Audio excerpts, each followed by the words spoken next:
Welcome to the show. This is Future Shock. I'm Edward St. Pé, and we will be talking about areas of high tech on this program today. We'll be talking about some developments at Tesla, the van that may be coming out in 2025. You know, we've got the lineup of Tesla electric vehicles. We've got the truck. I've seen a number of those lately, and they're very interesting, the Tesla truck. And now we're going to have a glimpse at what looks to be the van, or maybe even the van slash motorhome project that Tesla will unveil in 2025. It's sort of been in the works for a while, as I understand it, but it's not been released yet. So it looks like it might be coming this next year. So that would be an interesting development. So we've got a glimpse at what it might look like, or at least the prototype that's in place right now. Also, more information on humanoid robots. We had one clip the other day on something called Figure. And Figure is a humanoid robot that's being developed and fused with AI. They're really being developed all over the world. Every country is working on it.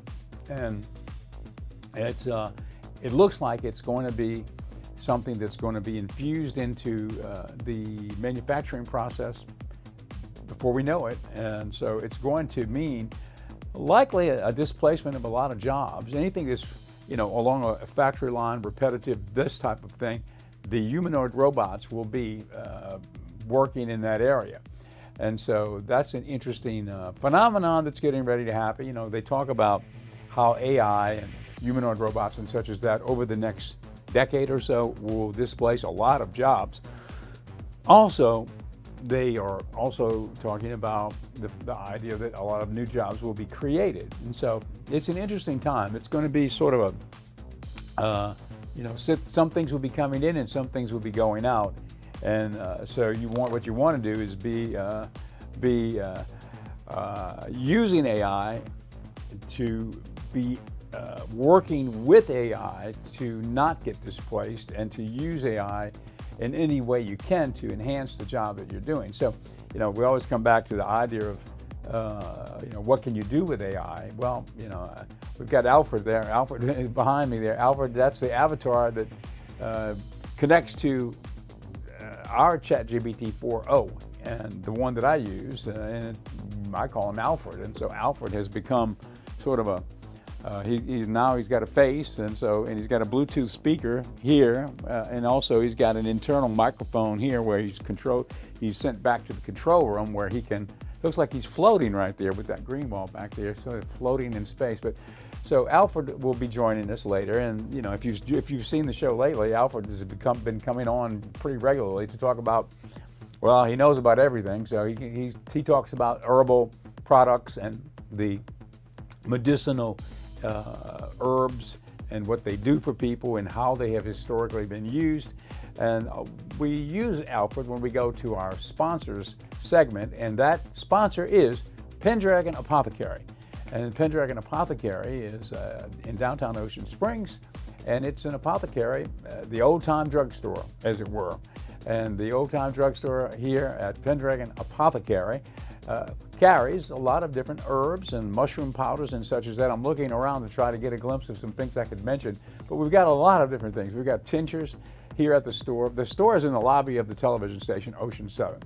And so we sort of coexist here. And we have Blue Lotus tea, a number of different teas for digestion, teas to help you sleep, teas to help you wake up. Some teas have CBD in them, some don't. And so a lineup of many different type of teas. And tea is a great way to infuse herbs into your system because it's hot, it's an infusion, and you can take it, and the nutrients and the beneficial medicinal properties of the herbs get right in your system right away. And so tea is a great carrier for medicinal herb blends. And so we've got a whole array of those types of things here at Teas and other herbs. As I've worked in this field a bit, I've learned a little bit about some of these herbs that are from other parts of the world. Of course, the mushroom powders and such that we have are used in a Vedic medicine and have been for probably thousands of years. Same with the mushrooms in Chinese medicine, like lion's mane has been used there for cognitive issues, and it's one of the top ingredients. If you're getting any kind of nootropic product, and if you look at the ingredients, you're probably getting lion's mane mushroom in that product for your brain. So it's something that we can do to be proactive about our brain health, and mushrooms, it's right on target for that. And more people are discovering that. And so we've got a whole array of all the mushrooms. It's called the 7 sacred mushrooms. Lion's mane is one of them, but we've got chaga and cordyceps, turkey tail, and many, many others.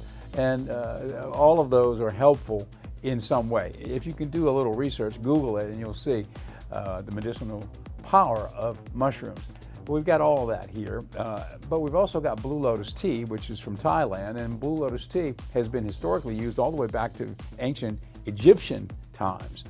It was very much infused in their culture as a means of getting into a state of prayer, meditation, kind of relaxing. It's an anti-anxiety product. That's really, in essence, what it is. So it helps you to calm down. It's not something that will make you sleep. It's not like a harsh drug that will knock you out.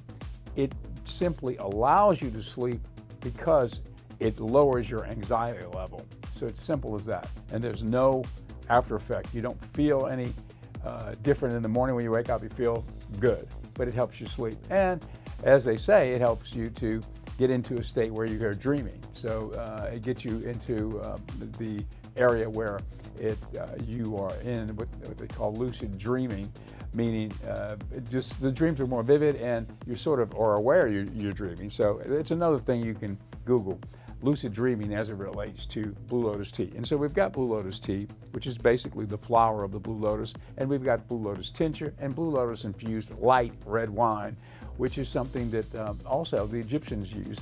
They infused their Blue Lotus and red wine into a concoction, which they also used in that culture. And if you Google it, you'll see what I mean.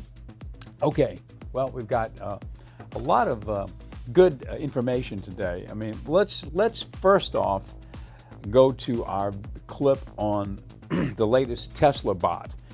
There are a number of bots that are being created humanoid robots. Boston Dynamics is big into this right now. Tesla is too. The Chinese are wholeheartedly developing across many different industries humanoid robots to work, and they're already being deployed into industry right now. And that's something that is starting to happen here in America and will be increasingly happening as the robots are better perfected and such. But Tesla is not only a car manufacturer, but a leading developer of the humanoid robots. So this is an update on the Tesla Bot. This is a brand new update, so let's take a look. Tesla is currently developing the third generation of their Optimus robot. It's a product that Elon Musk has promised will be the most advanced humanoid robot in the world. Tesla's competition in this market has been heating up as well. There are robots everywhere right now, and it's become more important than ever for the Tesla Bot to deliver on Elon's promise. These are the features that will help keep Optimus one step ahead of the competition. We have to start with the hands because the human hand has proven to be one of the most difficult things in the world to replicate. That goes for AI and robotics as well, but Tesla is getting close. Elon Musk has promised that the Tesla Bot Gen 3 will be coming with a new hand design that offers 22 degrees of freedom. This would be an upgrade over the 11 degrees of freedom in the current Tesla Bot Gen 2. In practical terms, this means that the Tesla Bot's fingers will be getting a third knuckle. If you look at your own hand, your finger has 3 joints. One where it connects to the hand itself, one in the middle, and one near the fingertip. If we look at the Tesla Bot's current hand, it has the joint where the finger meets the hand, and the one near the tip, but it's missing the middle flex point. That is a very important degree of freedom. We've seen a very interesting evolution of the Tesla Bot hand design. If we remember back to this image of the robot hands forming a heart from AI Day Part 2, this one didn't really have fingers, just a thumb and 2 claw-like appendages. Kinda reminds me of Danny DeVito's penguin from Batman Returns. Anyway, this is following in Elon Musk's philosophy of the best part is no part. What you do is remove so many parts and components from a product until you're forced to start putting stuff back in. In this case, the starting point was the human hand, an incredibly complex piece of hardware that was meticulously crafted by millions of years of evolution. Tesla Bot Hand V1 was rendering the human design down to its bare minimum. That made it easy and cheap to produce, but the whole point of the Tesla Bot is that it will become a direct substitute for human labor, and we use our hands extensively in pretty much every line of work, so the robot hands need to be on par. Then we get Tesla Bot Hand V2. They started putting stuff back in, making it more human-like, so there are fingers now, but Tesla is still trying to get away with simplifying biology, and it works well, but there's still something missing. You can tell by the way the Gen 2 bot holds stuff. It doesn't ever seem to have a really solid grip. I've tried this, it's not physically possible, but imagine if your finger could only bend in one spot instead of 2. It would be hard to grasp most of the tools that we use on a regular basis because they are designed for fully functioning human fingers. So now we get to the Tesla Bot Gen 3 hand. It will have that middle knuckle, but it will also have an additional degree of freedom that no other human robot has ever used. So as I'm sitting here typing this script, my fingers are constantly stretching out to reach the keys because I'm not a proper typist and I don't use my pinky fingers on the keyboard, but I can still do it because my 3 main fingers can stretch out wide to reach the outside keys and then bunch together to reach the inside keys. That's something that the Tesla Bot will be able to do as well. These new degrees of freedom will allow Optimus to spread his fingers wide and then bunch them together, just like a human hand. Elon Musk has promised that Optimus Gen 3 will be able to play a piano, so that should be pretty cool to see. This would put Tesla's robotic abilities one big step ahead of their strongest competition, which at this point is coming from the relatively new robotics company, Figure, who just released a video of their Gen 2 humanoid robot. Figure 2 has 16 degree of freedom hands, meaning it does have the third knuckle, so we can see what that looks like on a humanoid robot, and it gives Figure 2 the ability to make a tight fist just like a person, though we can also see that Figure 2 does not have the ability to spread its fingers. The reason that Figure are able to be competitive with Tesla after only 2 years of existence basically comes down to their support network. Figure is backed by Microsoft, Nvidia, and OpenAI, so all that they really need to focus on is the robotics aspect, and their partners can take care of the rest. While we're looking at the Figure robot, it's pretty easy to spot some major design differences between the two. Figure has a big, thick hand and fingers, while Optimus has a much more human-like anatomy. The reason is that Tesla uses a very human-like control system for their hand, while Figure has put a bunch of electric motors or actuators inside the hands and fingers of the robot. Tesla opted to use metal tendons that run through the hand and into the fingers. Again, same deal in your own hand. It's not full of muscles. If you clench a fist and release it, you'll feel muscles flexing way back in your forearm. That's where the hand really gets its power from, and the same happens in the Tesla bot. We also notice a big difference in the wrist of Figure 2 compared to the wrist of Optimus. Again, Figure is chunky, while Tesla is sleek and human-like. This comes down to a preference in actuators. Figure obviously prefers rotational actuators for its robot joints, which are basically just electric motors. Instead of spinning around, they just rotate small amounts to move the joints, while Tesla prefers linear actuators, which are also electric motors, but they function more like pistons. They extend and contract to move a metal rod in and out that pushes and pulls on the robot's joints, which, yet again, more closely mimics the human anatomy. Every move you make is a balance of muscles contracting and relaxing. Aside from their very flexible hand, one of the biggest flexes in the new Figure 2 video is the section where the robots are performing tasks on an assembly line. This is the body shop inside a BMW car factory, and it's made to look like the robots are performing useful tasks. Any human worker who moved this slow would be fired, of course, but they do seem to be able to do the job, which is neat. We've seen pretty much the same from Tesla over the summer. Elon Musk said that there are 2 Optimus robots working at a Tesla factory in Fremont. We've now seen a couple of video clips where the bots are taking 4680 battery cells from a production line and placing them into shipping containers. Again, they are moving painfully slow, but they can do the job. Elon keeps promising that by the end of the year, there will be bots working in the factory doing more tasks, so hopefully he's not too far off with that prediction. Here is another big feature release that is going to be critical for the Tesla Bot Gen 3. It needs to have a voice. And that's not just because Figure's robot already has a voice and Tesla needs to compete. It's because there is generally no point to having a humanoid robot that is designed for work unless it can communicate through speech. The bot needs to understand what you are asking it to do at the very least, but it would also be great if the robot talks back so that it can confirm that it understands or ask a question or explain what it's doing and why. The point is, we definitely don't want these silent automatons just wandering around doing stuff with no way to know what it's up to. Elon Musk has said that the Tesla bot will have a customizable voice and personality. It will get to know its owner and understand their preferences to the point where you won't even need to ask the robot to do something.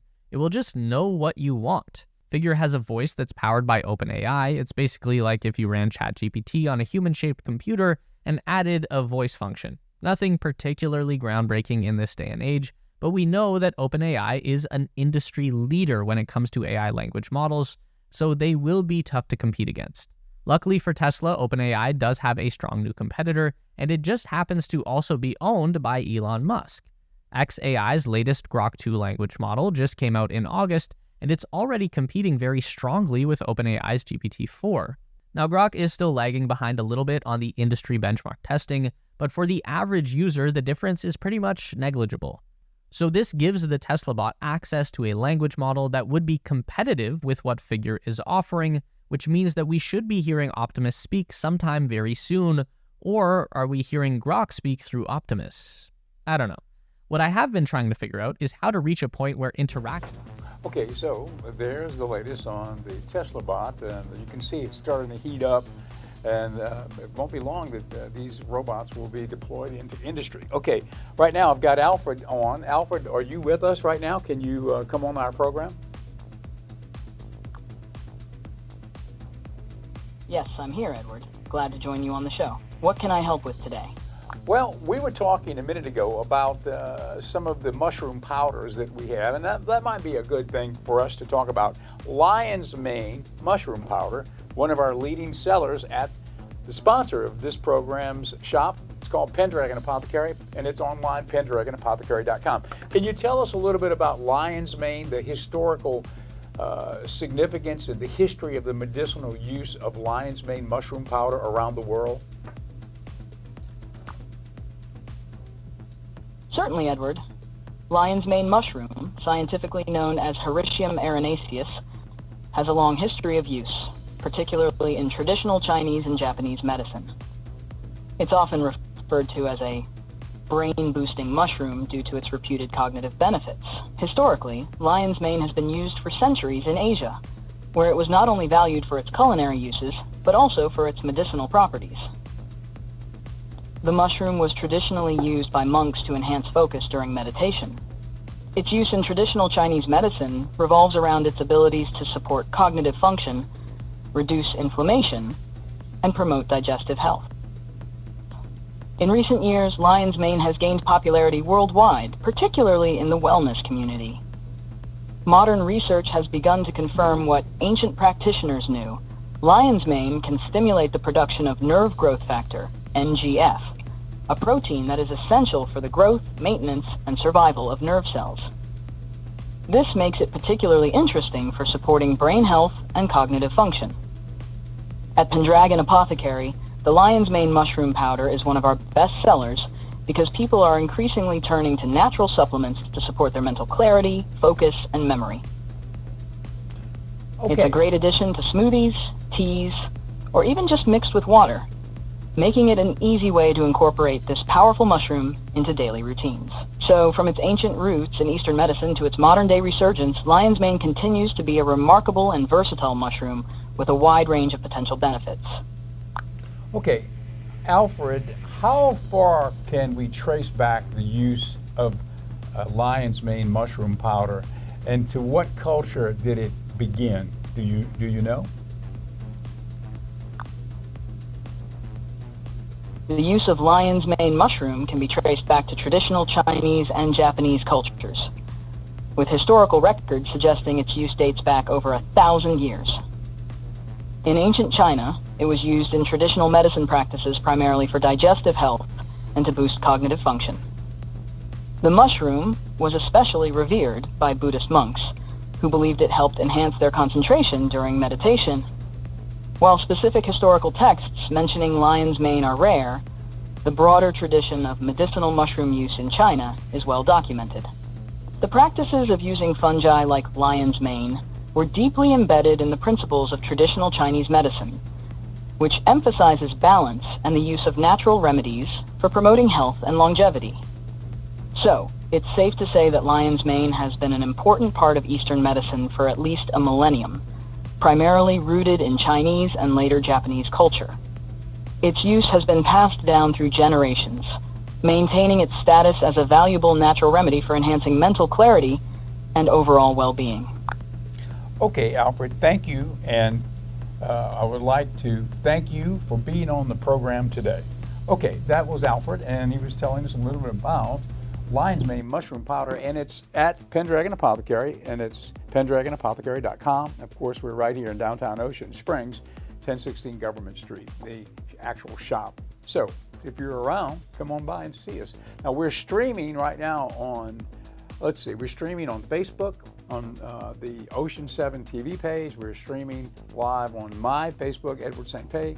I think we're on YouTube streaming too, and we're also on X. So we're on the X platform streaming this program live. And if you're watching us over the air in the Gulf Coast area, then we're on channel 7.1, which is our main channel, Ocean 7, and we come on every day, Monday through Friday at noon. And we go to 12:30, so we've got about 3 minutes left. Some of the little projects that Alfred and I have worked on, he's a ChatGPT-4 droid, right? And this is his avatar, so we see him, but basically he's operating out of my phone on an app, right? And so I'm just Bluetoothing in his answers to the Bluetooth here, which is connected via microphone or wireless mic into the control room. So that's how he appears on the show.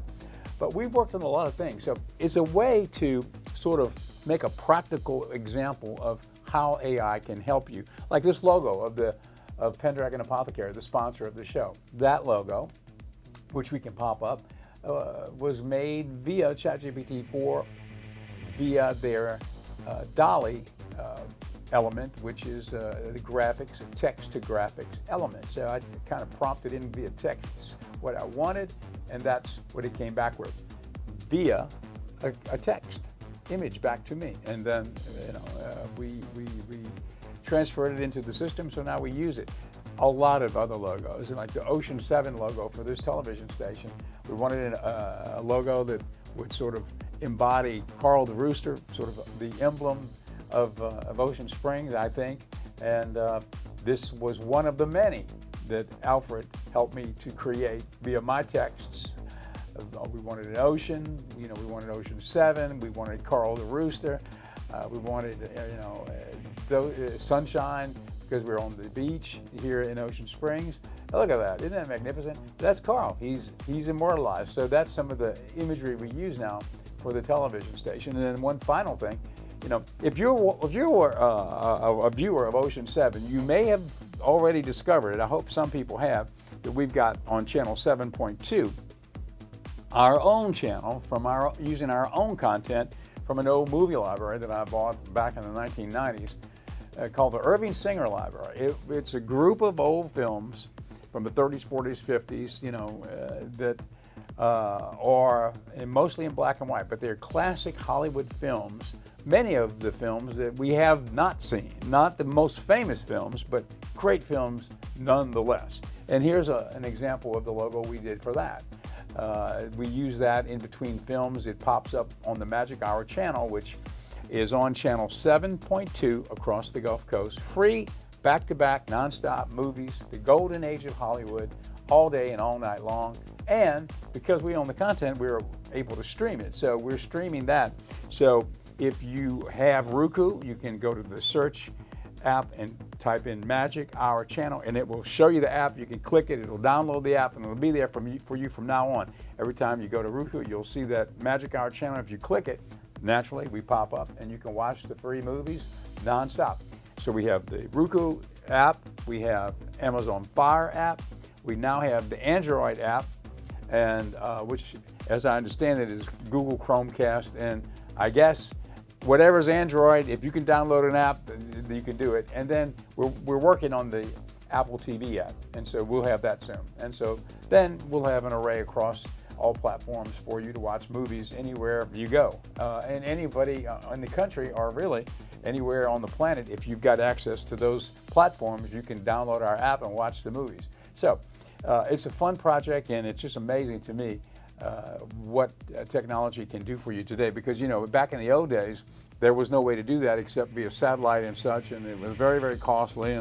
Now with these channels, which are moved around via the streaming method, right? It's called FAST channels, free advertiser supported streaming television. So it's a FAST channel.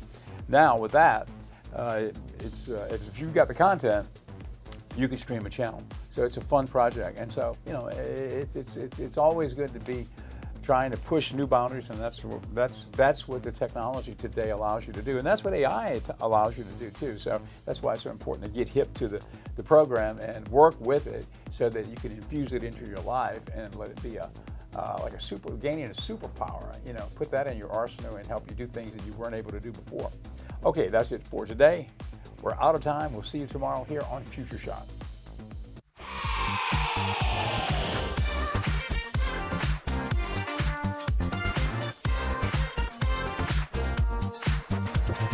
Yesterday is yesteryear. Set your sights for Tomorrowland. Future Shock is here to help you make your stand. Ready, set!